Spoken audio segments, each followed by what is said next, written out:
हरे कृष्णा। आप सभी का दिन शुभ और मंगलमय हो और कान्हा जी आप सभी की मनोकामनाएं पूर्ण करें। आज तक के सभी अध्याय सुनने के लिए, लाइक और कमेंट्स करने के लिए आप सभी भक्तजनों का हार्दिक आभार। आज का कार्तिक मास महात्म्य का अध्याय प्रारंभ करने से पहले आपको सुनाते हैं सीता माता की नित्य नेम की कहानी। इसके बाद आप सुनेंगे कार्तिक मास का अध्याय और फिर तुलसी चालीसा और आरती। राम आए, लक्ष्मण आए, देश के पुजारी आए, नित नेम का नेम लाए, आओ राम बैठो राम, तपी रसोई जियो राम, माखन मिश्री खाओ राम, दूध बताशा पियो राम, सूत के पलका मोठो राम, शाल दुशाला पोठो राम, शाल दुशाला ओढ़ो राम, जब बोलूं जब राम ही राम, राम सवारे सबके काम, खाली घर भंडार भरेंगे, सबका बेड़ा पार करेंगे। श्री राम जय राम जय जय राम, श्री राम जय राम जय जय राम। सीता माता कहानी कहती थी और श्री राम सुनते थे। एक दिन भगवान राम को किसी काम से बाहर जाना पड़ गया तो सीता माता कहने लगी कि भगवान, मेरा तो 12 वर्ष का नित्य नेम है, मैं अपनी कहानी किसे सुनाऊं। तब भगवान बोले, ऐसा करना, कुएं की पाल पर जाकर बैठ जाना, औरतें पानी भरने आएंगी तो तुम्हारी कहानी भी सुन लेंगी। वह बोली, अच्छा। सीता माता कुएं पर जाकर बैठ गई। एक बहू आई, रेशम जड़ी की साड़ी पहनकर रखी थी, सोने का घड़ा ले रखा था। तो सीता माता कहने लगी कि बहन, मेरा 12 वर्ष का नित्य नेम सुन लो। तब बहू बोली, मैं तेरे 12 वर्ष का नित्य नेम सुनूंगी तो मुझे देर हो जाएगी, घर जाने पर सास लड़ेगी। उसने कहानी नहीं सुनी। घर आई तो रेशम जरी की साड़ी फट गई, सोने का घड़ा मिट्टी का हो गया। सास कहने लगी कि बहू किसका दोष सर ले आई। तब बहू कहने लगी, सासू जी, दोष क्या, कुएं पर एक औरत बैठी थी, कह रही थी मेरी कहानी सुन ले, मैंने नहीं सुनी तो ऐसा हो गया। अगले दिन सास वही साड़ी पहनकर गई और वही घड़ा लेकर गई। सीता माता कुएं पर बैठी पाई, कहने लगी मेरी कहानी सुन ले। तो सास बोली, कहानी एक बार छोड़ 4 बार सुनो। तब सीता माता कहानी कहने लगी, राम आए, लक्ष्मण आए, देश के पुजारी आए, नित नेम का नेम लाए, आओ राम बैठो राम, तपी रसोई जियो राम, माखन मिश्री खाओ राम, दूध बताशा पियो राम, सूत के पलका मोठो राम, शाल दुशाला पोठो राम, शाल दुशाला ओढ़ो राम, जब बोलूं जब राम ही राम, राम सवारे सबके काम, खाली घर भंडार भरेंगे, सबका बेड़ा पार करेंगे। श्री राम जय जय राम, श्री राम जय जय राम। सास बोली कि बहन, कहानी तो बहुत अच्छी लगी। कहानी सुनकर सास घर चली गई और उसकी साड़ी फिर से रेशम जरी की बन गई। मिट्टी का घड़ा फिर सोने के घड़े में बदल गया। बहू कहने लगी, सासू माँ, आपने ये सब कैसे किया। सास ने कहा कि बहू, तू दोष लगा के आई थी और अब मैं दोष उतार कर आ रही हूँ। बहू ने फिर पूछा कि वह कुएं वाली स्त्री कौन है। सास बोली, वे सीता माता थी, वे पुरानी से नया कर देती हैं, खाली घर में भंडार भर देती है, वह लक्ष्मी जी का वास घर में कर देती हैं, आदमी की जो इच्छा हो उसे पूरा कर देती हैं। बहू बोली कि ऐसी कहानी मुझे भी सुना दो। सास बोली कि ठीक है, तुम भी सुनो। और सास ने कहानी शुरू की। राम आए, लक्ष्मण आए, देश के पुजारी आए, नित नेम का नेम लाए, आओ राम बैठो राम, तपी रसोई जियो राम, माखन मिश्री खाओ राम, दूध बताशा पियो राम, सूत के पलका मोठो राम, शाल दुशाला पोठो राम, शाल दुशाला ओढ़ो राम, जब बोलूं जब राम ही राम, राम सवारे सबके काम, खाली घर भंडार भरेंगे, सबका बेड़ा पार करेंगे। श्री राम जय जय राम, श्री राम जय जय राम। कहानी सुनकर बहू बोली कि कहानी तो बहुत अच्छी लगी है। सास ने कहा कि ठीक है, इस कहानी को रोज कहा करेंगे। अब सास बहू रोज सवेरे उठती, नहाती धोती और पूजा करने के बाद नित्य नेम की सीता माता की कहानी कहती। एक दिन उनके यहाँ एक पड़ोस की औरत आई और बोली कि बहन जरा सी आंच देना तो। वह बोली कि आंच तो अभी हमने जलाई ही नहीं। पड़ोसन ने कहा कि तुम सुबह 4 बजे से उठकर क्या कर रही हो फिर? उन्होंने कहा कि सुबह उठकर हम पूजा करते हैं, फिर सीता माता की नित्य नेम की कहानी कहते हैं। पड़ोसन ने उनकी बात सुनकर फिर कहा कि सीता माता की कहानी कहने से तुम्हें क्या मिला? वे बोली कि इनकी कहानी कहने से घर में भंडार भर जाते हैं, सारे काम सिद्ध हो जाते हैं, मन की इच्छा भी पूरी हो जाती है। पड़ोसन कहती है कि बहन ऐसी कहानी तो मुझे भी सुना दो फिर। वह बोली कि ठीक है, तुम भी यह कहानी सुन लो। राम आए लक्ष्मण आए, देश के पुजारी आए, नित नेम का नेम लाए, आओ राम बैठो राम, तपी रसोई जियो राम, माखन मिश्री खाओ राम, दूध बताशा पियो राम, सूत के पल का मोठो राम, शाल दुशाला पोठो राम, शाल दुशाला ओढ़ो राम, जब बोलूं जब राम ही राम, राम संवारे सबके काम, खाली घर भंडार भरेंगे, सबका बेड़ा पार करेंगे, श्री राम जय जय राम, श्री राम जय जय राम। तब पड़ोसन कहने लगी कि बहन कहानी तो बहुत ही अच्छी है।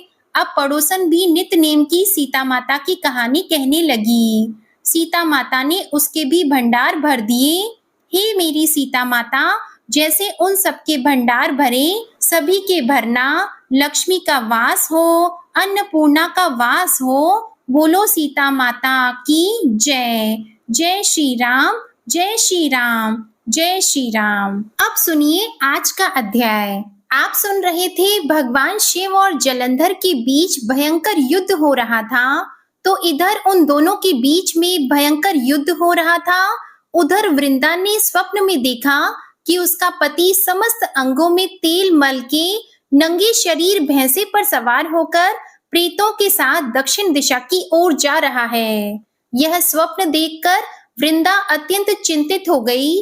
अपने व्याकुल मन को शांत करने के लिए वह महल, अटारी, गौशाला और वाटिका आदि पर घूमने लगी, लेकिन उसे कहीं भी शांति नहीं मिली। तब वह एक वन से दूसरे वन में जा पहुंची। वहां उसने सिंह जैसे मुख वाले 2 राक्षस देखे। उन्हें देखकर वह सहसा भयभीत हो गई और एकदम वहां से भाग खड़ी हुई। आगे जाकर उसने एक तपस्वी और उनके एक शिष्य को देखा और उनसे अपनी रक्षा करने के लिए प्रार्थना करने लगी। वृंदा की विनय सुनकर मुनि ने एक हुंकार से ही उन दोनों राक्षसों को भगा दिया। वृंदा ने विनय पूर्वक मुनि से कहा, हे मुनि, मेरे पति जलंधर और महादेव जी में घोर युद्ध हो रहा है। उसमें विजय किसकी होगी बताने की कृपा करें, क्योंकि आप तो अंतर्यामी हैं, आप सब कुछ जानते हैं। वृंदा के ये वचन सुनकर मुनि ने आकाश की ओर देखा। उसी समय 2 बंदरों ने आकर मुनि को प्रणाम किया और फिर मुनि का संकेत पाकर वे दोनों बंदर वहां से चले गए। थोड़ी देर बाद वे दोनों बंदर आकाश की ओर से आए और उन्होंने जलंधर दैत्य का सिर और धड़ लाकर पटक दिया। वृंदा अपने पति के मृत शरीर को देखकर अत्यंत ही दुखी हुई और विलाप करती हुई पृथ्वी पर मूर्छित होकर गिर पड़ी। मुनि ने अपने कमंडलों से वृंदा पर जल छिड़का तो उसे कुछ होश आया। तब वह फिर से विलाप करती हुई मुनि से कहने लगी, हे मुनि, जिसने देव, गंधर्व और विष्णु सहित तीनों लोकों पर विजय प्राप्त की थी, वह शिवजी के हाथों से कैसे मारा गया? आप तो सामर्थ्यवान हैं, इसलिए इसी प्रकार मेरे पति को फिर से जीवित कर दीजिए। तब मुनि कहने लगे, हे भद्रे, शिवजी के हाथों मारे हुए को जीवित करना तो असंभव है, परंतु फिर भी हम तुम पर कृपा करके इसको जीवित किए देते हैं। ऐसा कहकर मुनि अंतर्ध्यान हो गए और जलंधर जीवित होकर वृंदा के साथ प्रेमालाप करता हुआ आलिंगनबद्ध हो गया। वह शव जलंधर का नहीं था, वरन जलंधर के वेश में स्वयं भगवान विष्णु थे। वृंदा जलंधर वेशधारी विष्णु के साथ उस वन में रमण करती रही। फिर एक दिन अपने पति के वेश में विष्णु जी को पहचान कर वृंदा अत्यंत क्रोधित हुई और बोली कि तुमने मेरा पातिव्रत्य धर्म नष्ट किया है, इसलिए मैं तुम्हें श्राप देती हूँ। निश्चय ही वह कपट मुनि तुम ही थे और तुमने ही माया के द्वारा दो राक्षस बनाए थे। कालांतर में वे दोनों राक्षस तुम्हारी स्त्री का अपहरण करेंगे और जो तुम्हारा शिष्य था वही बंदर का रूप धरकर तुम्हारी सहायता करेगा। और क्योंकि तुमने मेरे साथ छल किया है, इसलिए तुम अभी इसी समय शिला अर्थात पत्थर हो जाओ। वृंदा के इस प्रकार शाप देने की कथा सुनाने के बाद देवर्षि नारद ने महाराज पृथु से कहा, हे राजन, भगवान विष्णु ने देवताओं और अपने भक्तों की रक्षा करने के लिए ही पातिव्रता वृंदा का शील भंग किया था, इसलिए मन ही मन वे अत्यंत दुखी भी थे। उन्होंने वृंदा से कहा, हे वृंदे, तुम्हारे श्राप को ग्रहण करते हुए मैं अवश्य ही शिला रूप हो जाऊंगा, परंतु तुम भी वृक्ष रूप होकर मुझको प्राप्त होंगी। उसी समय वृंदा अपने पति के चरणों का ध्यान करके विष्णु जी के मना करने पर भी अग्नि में प्रवेश कर गई और शिला रूप में भगवान विष्णु वृंदा का स्मरण करते हुए उसकी चिता भस्म में लौटने लगे। उधर युद्ध क्षेत्र में जलंधर दैत्य राक्षसी माया द्वारा पार्वती का रूप धरकर शिवजी को मारने लगा। उसकी इस माया को देखकर शिवजी नीचे को मुख करके बैठ गए। यही उचित अवसर जानकर जलंधर ने शिवजी पर अनेक बाणों से प्रहार कर दिया। इस प्रकार शिवजी को संकटग्रस्त देखकर भगवान विष्णु तत्काल वहां आए और उन्होंने राक्षसी माया का शिवजी को बोध कराया। तब सचेत होकर शिवजी ने अत्यंत वेग से दैत्यों पर भयंकर बाण वर्षा आरंभ कर दी, जिससे भयभीत होकर शुंभ और निशुंभ भी युद्ध क्षेत्र से भाग खड़े हुए। तब शिवजी ने उनको श्राप देते हुए कहा, क्योंकि तुम युद्ध क्षेत्र से भागे हो, इसलिए पार्वती जी के हाथों से मारे जाओगे। इधर वृंदा का पातिव्रत्य धर्म भंग हो जाने से जलंधर का बल समाप्त हो गया था और भगवान विष्णु ने सुदर्शन चक्र अपने तेज सहित शिवजी को दे दिया था। तब शिवजी ने श्री हरि के तेज के साथ अपना और ऋषियों के तप और पतिव्रता स्त्रियों का तेज मिलाकर जलंधर दैत्य पर छोड़ दिया। सुदर्शन चक्र के प्रहार से अब जलंधर का सिर कटकर धरती पर गिर पड़ा। सिर और धड़ अलग होते ही जलंधर का तेज शिव में और वृंदा का तेज पार्वती में समा गया। देवताओं ने शिवजी की स्तुति करते हुए उनसे कहा, हे महादेव, जलंधर को मारकर आपने हम लोगों पर महान उपकार किया है, परंतु एक अनर्थ हो रहा है। हे महादेव, वृंदा के पातिव्रत्य धर्म से मोहित होकर भगवान विष्णु तो निरंतर उसकी चिता भस्म में लौट रहे हैं, इसलिए हे महादेव, हे भोलेनाथ, अब आप कृपा करके इस विषय में भी कुछ कीजिए। तब शिवजी बोले, हे देवताओं, तुम सब भगवान की योग माया की शरण में जाओ, वही इस संकट को हरेगी। तब समस्त देवता योग माया की शरण में जाकर स्तुति करते हुए बोले, हे देवी, आप संपूर्ण जगत की उत्पत्ति, पालन और नाश करने वाली हो। सतगुण, रजोगुण और तमोगुण आपसे ही उत्पन्न हुए हैं। आपकी माया को स्वयं ब्रह्मा जी भी नहीं जान सकते। ऐसी देवी को हमारा नमस्कार है। जिसके भक्त कभी अनादर और मोह को प्राप्त नहीं होते, ऐसी मूल प्रकृति को हमारा नमस्कार है। उस समय देवताओं ने आकाश में एक तेज पुंज देखा और आकाशवाणी भी सुनी। रजोगुण, सतोगुण और तमोगुण रूप गौरी, लक्ष्मी और सरस्वती मैं ही हूँ। इन्हीं तीनों रूपों से तुम्हारी सिद्धि होगी, इसलिए तुम उन्हीं की आराधना करो।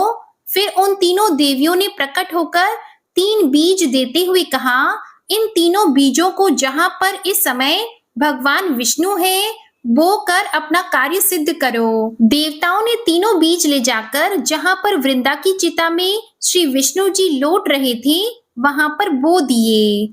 उन तीनों बीजों से 3 वृक्ष उत्पन्न हुए। रजोगुण सरस्वती से आंवला, तमोगुण गौरी से तुलसी और सतोगुण लक्ष्मी से मालती की उत्पत्ति हुई। श्री लक्ष्मी जी ने अपना बीज ईर्ष्या युक्त होकर दिया था, इसलिए मालती भगवान की पूजा में निंदनीय और आंवला और तुलसी भगवान को अति प्रिय हैं। इसी प्रकार वृंदा ने वृक्ष रूप होकर भगवान शालिग्राम से संयोग किया।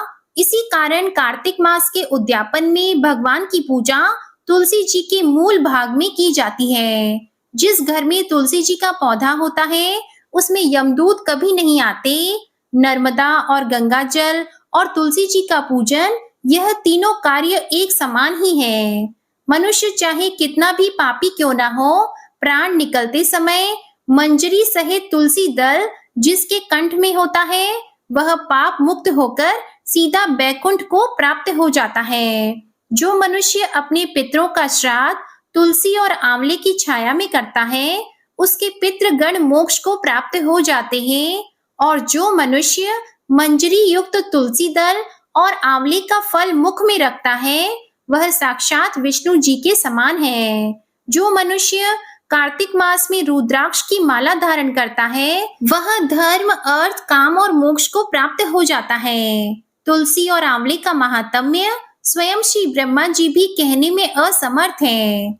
जो कोई श्रद्धा भाव से इस कथा को पढ़ता या सुनता है, वह भी अंत काल में मोक्ष को प्राप्त हो जाता है। इस प्रकार देवर्षि नारद महाराज पृथु को यह कथा सुनाकर कुछ क्षण के लिए मौन हो गए। इसके आगे का वृतांत आप अगले अध्याय में सुनेंगे। अब सुनिए लपसी तपसी की कहानी। एक लपसी था, एक तपसी था। तपसी हमेशा भगवान की तपस्या किया करता था और लपसी रोजाना 1.25 शेर की लापसी बनाता और सबसे पहले भगवान को भोग लगाता, उसके बाद स्वयं भोजन कर लेता।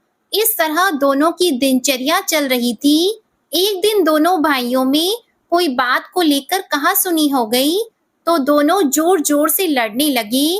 लपसी कहने लगा कि मैं बड़ा हूँ, मैं रोजाना भगवान को भोग लगाता हूँ। तो तपसी कहने लगा कि मैं तो रोजाना तपस्या ही करता रहता हूँ, तो मैं बड़ा हूँ।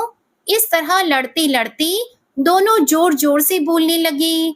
तभी वहां से नारद जी गुजर रहे थे और उन दोनों की आवाज सुनकर उनके पास गए और बोले कि तुम दोनों लड़ क्यों रहे हो? तो लपसी बोला कि मैं इसे कब से समझा रहा हूँ कि मैं बड़ा हूँ, पर यह तो कहता है कि मैं बड़ा हूँ।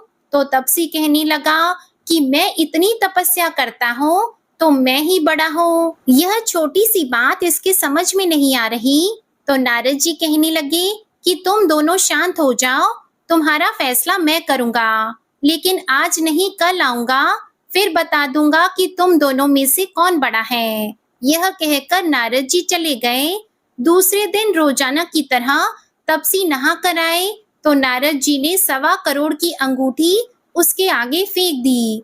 तो तपसी का ध्यान जैसे ही उस अंगूठी पर पड़ा तो उसने तुरंत उठाकर अपने पैर के नीचे दबा ली और तपस्या करने के लिए बैठ गया। तो नारद जी ने दूसरी अंगूठी लपसी के सामने फेंक दी। तो लपसी ने अंगूठी को देखकर भी अनदेखा कर दिया और लापसी बनाने लगा। बनाने के बाद में भगवान को भोग लगाकर स्वयं भोजन करने के लिए बैठ गया। तो नारद जी उनके सामने आ गए। नारद जी को देखते ही उन दोनों ने पूछा कि नारद जी, अब आप बताओ हम में से कौन बड़ा है? तपसी कहने लगा कि मुझे ही बड़ा बताना, क्योंकि मैं ही बड़ा हूँ। तो नारद जी बोले कि तू खड़ा होकर तेरा पैर तो उठा। तो जैसे ही उसने खड़ा होकर पैर उठाया तो उसके पैर के नीचे अंगूठी थी। तो नारद जी कहने लगे कि यह अंगूठी तूने चुराई है, तुझे तेरी तपस्या का कोई फल नहीं मिलेगा, क्योंकि यह अंगूठी मैंने ही तुम दोनों के आगे फेंकी थी। तो तूने जो झट से अंगूठी को उठा लिया, तेरा मन तो मोह माया में अब भी लगा है।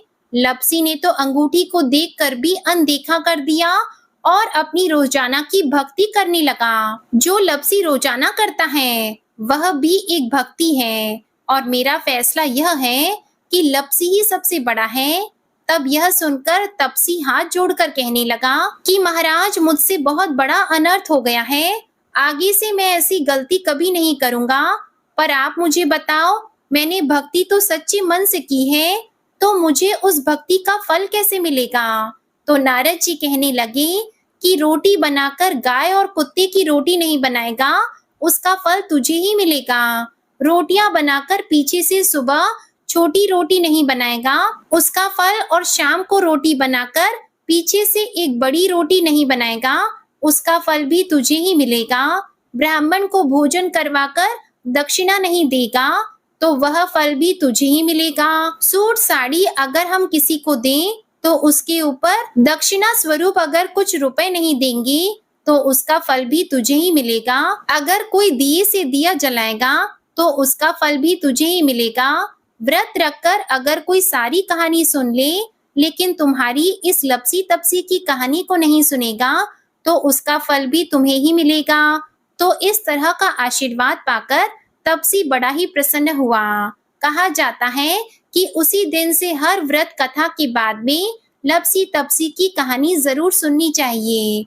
कहानी सुनने के बाद में कहना चाहिए कि लपसी का फल लपसी को मिले, तपसी का फल तपसी को मिले। हमारी कहानी का, हमारे व्रत का और हमारे पूजा पाठ का पुण्य फल हमें मिले। अब आप बड़े ही प्रेम से सुनिए शालिग्राम भगवान जी की आरती। शालिग्राम सुनो विनती मेरी, यह वरदान दया कर पाऊं। प्रातः समय उठी मंजन करके, प्रेम सहित स्नान कराऊं। चंदन धूप दीप तुलसी दल, वर्ण वर्ण के पुष्प चढ़ाऊं। शालिग्राम सुनो विनती मेरी, यह वरदान दया कर पाऊं। तुम्हारे सामने नृत्य करूं नित्य, प्रभु घंटा शंख मृदंग बजाऊं। शालिग्राम सुनो विनती मेरी, यह वरदान दया कर पाऊं। चरण धोय चरणामृत लेकर, कुटुंब सहित बैकुंठ सिधारूं। शालिग्राम सुनो विनती मेरी, यह वरदान दया कर पाऊं। जो कुछ रूखा सूखा घर में, भोग लगा कर भोजन पाऊं। शालिग्राम सुनो विनती मेरी, यह वरदान दया कर पाऊं। मन वचन कर्म से पाप किए, जो परिक्रमा के साथ बहाऊं। शालिग्राम सुनो विनती मेरी, यह वरदान दया कर पाऊं। ऐसी कृपा करो मुझ पर, जम के द्वारे जाने न पाऊं। शालिग्राम सुनो विनती मेरी, यह वरदान दया कर पाऊं। माधो दास की विनती यही है, हरिदासन को दास कहाऊं। शालिग्राम सुनो विनती मेरी, यही वरदान दया कर पाऊं। बोलिए शालिग्राम भगवान जी की जय। अब सुनिए श्री तुलसी चालीसा। जय जय तुलसी भगवती, सत्यवती सुखदानी। नमो नमो हरि प्रेयसी, श्री वृंदा गुण खानी। श्री हरि शीश बिरजनी, देहो अमर वर अम्ब। जनहित है वृंदावनी, अब न करहु विलंब। धन्य धन्य श्री तुलसी माता, महिमा अगम सदा श्रुति गाता। हरि के प्राण हो से तुम प्यारी, हरि ही हेतु कीन हो तप भारी। जब प्रसन्न है दर्शन दीन हो, तब कर जोरी विनय उस कीन हो। हे भगवंत कंत मम होहु, दीन जानी जन छाड़हु छोहु। सुन लक्ष्मी तुलसी की बानी, दीन हो शाप कद पर आनी। उस अयोग्य वर मांगन हारी, हो विटप तुम जड़ तनुधारी। सुनी तुलसी शप्यो ते ही ठामा, करहु वास तुहु नीचन धामा। दियो वचन हरि तब तत्काला, सुनहु सुमुखी जनि होहु बिहाला। समय पाई जो द्रौपदी तोरा, पूजी हो आस वचन सत मोरा। तब गोकुल महा गोप सुदामा, तासु भई तुलसी तू बामा। कृष्ण रास लीला की माही, राधे शक्यो प्रेम लखी नाही। दियो शाप तुलसी तत्काला, नरलोकी तुम जन्महु बाला। या गोप वह दानव राजा, शंख चूड़ नामक शेर ताजा। तुलसी भई तासु की नारी, परम सती गुण रूप अगारी। अस द्वे कल्प बीत जब गयऊ, कल्प त्रेत जन्म तब भयहु। वृंदा नाम भयो तुलसी को, असुर जलंधर नाम पति को। करि अति द्वंद अतुल बल धामा, लीन्हा शंकर से संग्रामा। अब निज सैन्य सहित शिव हारे, मरहि न तब हर हरि पुकारे। पतिव्रता वृंदा थी नारी, को न सके पति संहारी। तब जलंधर ही भेष बनाई, वृंदा ठिग हरि पहुँचियो जाई। शिव हित लहि करी कपट प्रसंगा, कियो सतीत्व धर्म तो ही भंगा। भयो जलंधर कर संहारा, सुनी और शोक उपारा। तिहि क्षण दियो कपट हरि तारी, लखी वृंदा दुख गिरा उचारी। जलंधर जस हत्यो अभीता, सोई रावण तस हरि सीता। अस प्रस्तर सम हृदय तुम्हारा, धर्म खंडी मम पति सहारा। यही कारण लही शाप हमारा, होवे तनु पाषाण तुम्हारा। सुनि हरि तुरत ही वचन उचारे, दियो शाप बिना विचारे। लखियो न निज कर तूति पति को, छलन चाहियो जब पार्वती को। जड़मति तो अस हो जड़ रूपा, जगमह तुलसी विटप अनूपा। धग्व रूप हम शालिग्रामा, नदी गंड की बीच ललामा।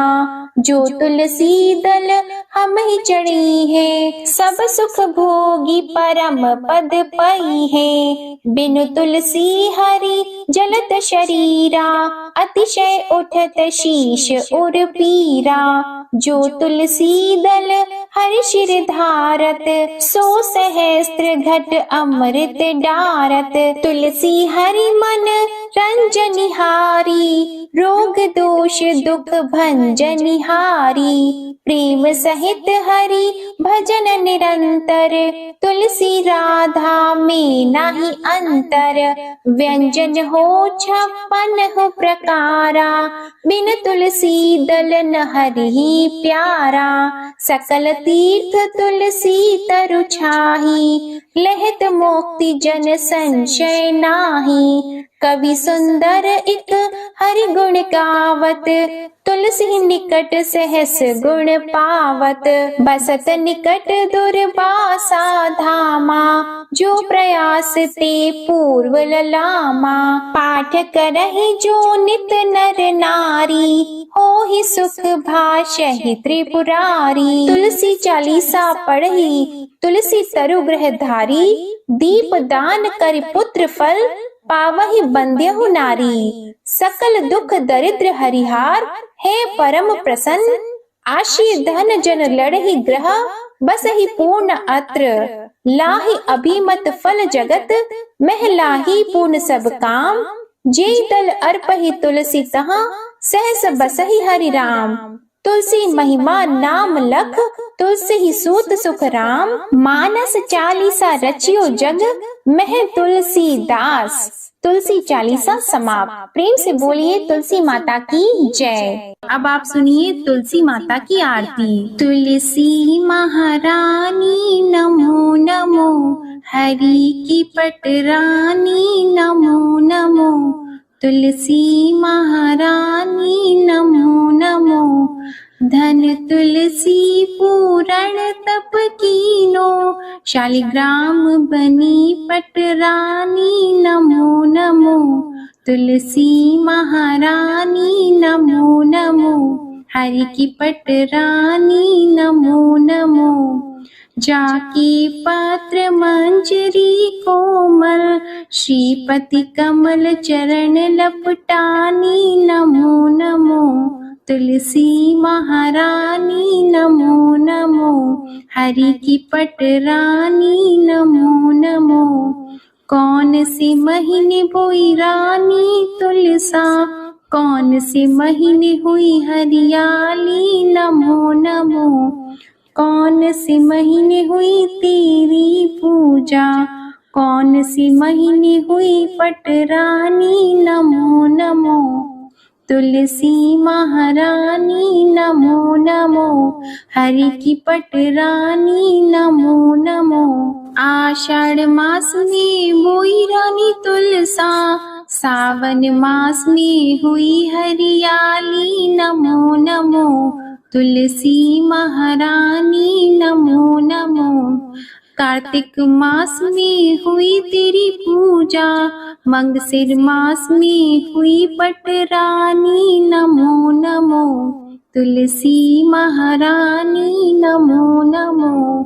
धूप दीप नैवेद्य आरती, पुष्पन की वर्षा बरसानी नमो नमो। तुलसी महारानी नमो नमो। 56 भोग 3600 व्यंजन, बिन तुलसा हरि एक न मानी नमो नमो। तुलसी महारानी नमो नमो। जो तुलसी को सवेरे गाए, श्री कृष्ण के दर्शन पाए नमो नमो। तुलसी महारानी नमो नमो। जो तुलसी को दोपहर में गाए, खीर खांड का भोग लगाए नमो नमो। तुलसी महारानी नमो नमो। जो तुलसी को सांझ को गाए, श्री कृष्ण की आरती उतारे नमो नमो। तुलसी महारानी नमो नमो। जो तुलसी को रात को गाए, श्री कृष्ण के चरण दबाए नमो नमो। तुलसी महारानी नमो नमो। सभी सखी मैया तेरो यश गावे, भक्ति दान दीजिए महारानी नमो नमो। तुलसी महारानी नमो नमो। तुलसी महारानी नमो नमो, हरि की पटरानी नमो नमो। प्रेम से बोलिए श्री तुलसी माता की जय। भगवान श्री विष्णु जी की जय। शालिग्राम भगवान जी की जय। आप सभी को आज की कथा और वीडियो में आनंद आया हो तो वीडियो को लाइक जरूर कीजिएगा। कमेंट में भगवान विष्णु जी, माता तुलसी जी और भगवान शालिग्राम जी की जय जरूर लिखिएगा और चैनल को भी सब्सक्राइब करिएगा। इसी के साथ आज आप हमारे चैनल पर अहोई अष्टमी माता की कथा और सोमवार व्रत कथा भी जरूर सुनिएगा। प्रेम से बोलिए जय श्री राधे कृष्णा।